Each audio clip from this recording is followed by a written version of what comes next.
दोस्तों नमस्कार।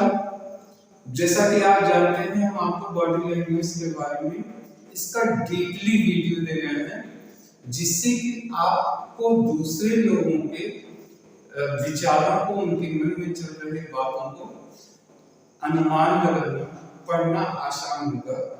इससे आप अपनी पर्सनालिटी को डेवलपमेंट करने में, अपने काम कराने में, लोगों से दोस्ती करने में, तमाम कामों में आप यूज कर सकते हैं। कुल मिलाकर आपकी पर्सनालिटी में एक बड़ा उछाल आने वाला है। तो हम लोग जो बात कर रहे हैं, आज हम बात कर रहे हैं मुद्रा की पृष्ठभूमि में। देखिए, यहां से शुरुआत होती है कि आप मान लीजिए एकदम नए हैं। अब हम दूसरे इंसानों के बातों को, उनके मन में चल रहे भावों को पढ़ने की कोशिश कर रहे हैं। लेकिन कभी कभी ऐसे होता है कि मुद्राएं जो बनती हैं उसमें मौसम का इफेक्ट आ जाता है, या आप ये कह लें कि आसपास की परिस्थिति का भी एक इफेक्ट उसके ऊपर पड़ता है। तो आपको कभी भी कोई गेस लगाने से पहले आप एक चीज और ध्यान दिया करिए, क्या ऐसा भी हो सकता है कि हम जो मुद्रा पे अनुमान लगा रहे हैं, कहीं ऐसा तो नहीं कि वो परिस्थितियों, बस मौसम की वजह से या किसी और कारण से ऐसा कर रहा है। एक एग्जाम्पल हम आपको बताते हैं।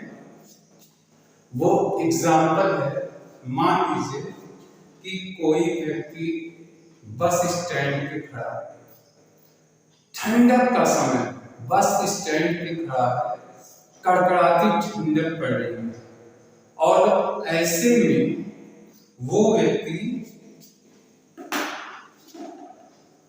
दोनों हाथों को फोल्ड करके ऐसे चेहरे को नीचे झुका के और साथ ही दोनों पैरों को इस तरीके से फोल्ड करके ऐसे खड़ा।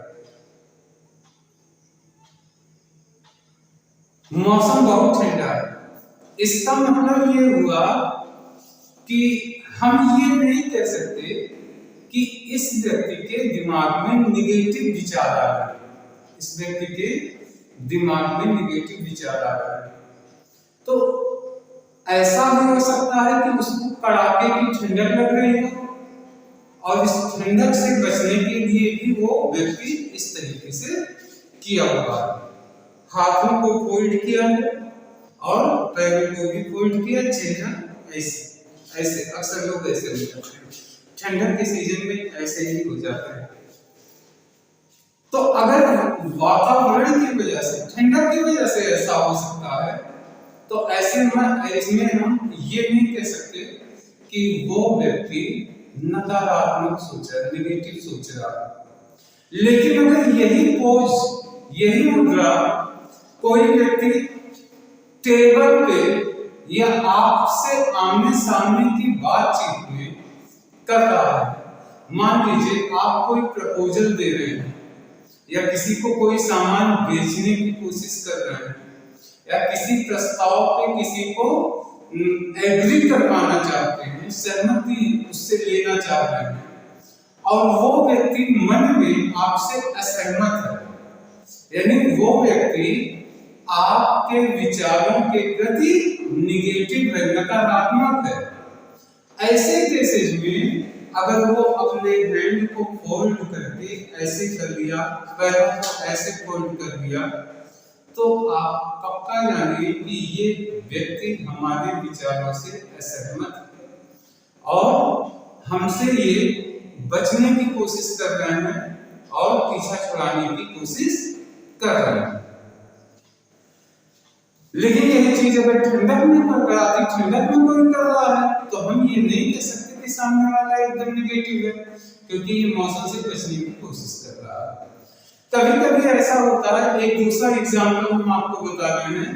कभी कभी ऐसा होता है कि कुछ लोगों से आप हाथ मिलाते हैं, शेकिंग करते हैं, तो वो हाथ को इस तरीके से हल्का सा बढ़ा देते हैं, ऐसे आपने ऐसे हाथ बढ़ाया तो ऐसे करके छू देते हैं, ऐसे हल्के से।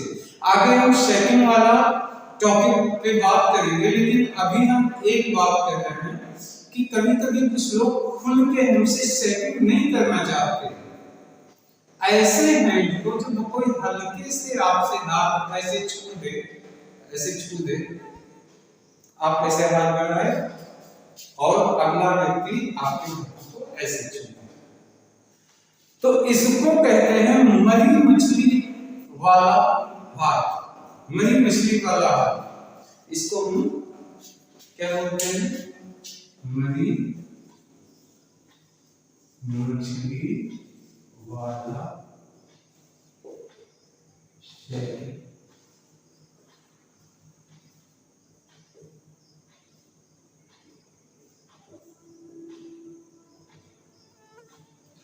ऐसे व्यक्ति जो खुल के शेकिंग नहीं करना चाहते, हल्के से मिलाते हैं, तो उसको मरी मछली वाला शेकिंग कहते हैं। यानी कि ऐसे व्यक्ति नहीं चाहते कि आपसे हाथ मिलाए, आपसे शेकिंग करें, शेकिंग करना चाहते ही नहीं।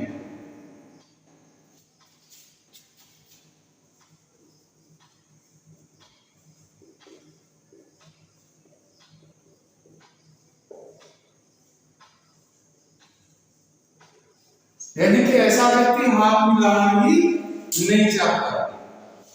तो आपको क्या करना चाहिए? आप अगर जान गए ठीक से खुल के हाथ नहीं मिलाता, तो कोशिश कीजिए कि हाथ ना मिलाए, आप उससे नमस्ते ही कर दीजिए, ये बेहतर रहेगा। लेकिन यहीं पे आपको एक जानकारी देते हैं कि जो लोग अपने हाथों से, जैसे कलाकार, राइटर, लेखक जो पेन से लिखते हैं, सर्जन जो बारीक सर्जरी करते हैं, इसके अलावा जो भी लोग अपने हाथों से हल्के काम करते हैं, जैसे ब्यूटी पार्लर में गर्ल्स लोग करती हैं शेकिंग, ऐसे लोग अपने हाथों को दूसरों से बचा के रखने की कोशिश करते हैं, दूसरों से बचा के रखने की कोशिश करते हैं, सिर्फ इस वजह से कि उनके कोई अगर शेकिंग कर रहा है, मजबूत हाथों से पकड़ लेगा तो उनके हाथों में दर्द ना हो, क्योंकि ऐसे लोगों के हाथ बहुत ही कोमल होते हैं, सॉफ्ट होते हैं, उनके हैंड जो है बहुत ही सॉफ्ट होते हैं, और वो इससे किसी भी लोगों से हैंड शेकिंग नहीं करना चाहते, जिसके कारण से उनके हाथों में कोई दर्द ना हो, उनके हाथों में कोई प्रॉब्लम ना हो। घड़ी का काम करने वाले जो भारी घड़ियों को, वॉच के काम ऐसे लगाते तो हैंड से करते हैं। यानी आप अगर दूसरे नजर से समझें तो आप सोच लीजिए कोई कलाकार है, पेंटर है, राइटर है, डॉक्टर है, आप अक्सर देखिए डॉक्टर हाथ नहीं मिलाते, जल्दी नहीं मिलाया करते, और बारीक काम करने वाले लोग हाथ नहीं मिलाना चाहते, तो आपको हाथ नहीं मिलाने चाहिए। अगर आप हाथ मिलाते हैं तो वो असहज हो जाते हैं, कंफर्टेबल नहीं फील करते, और जवाब में आपसे मन में दूरी बन जाती है। ऐसे लोगों से बेहतर होगा कि आप उनसे सिर्फ नमस्ते कर लें, शेकिंग मत कीजिए, शेकिंग मत कीजिए। तो आज के इस लेक्चर में सिर्फ इतना ही, 2 जानकारी। अब हम अगले लेक्चर में आपको ऐसे ही धीरे धीरे करके बॉडी लैंग्वेज में हम जितने पूरे भी कोर्स हैं और जितनी जानकारी है हम आप तक पहुंचाएंगे, जिससे आप बॉडी लैंग्वेज के बारे में डीप नॉलेज जान करके एक्सपर्ट हो सकें। तब तक के लिए थैंक यू।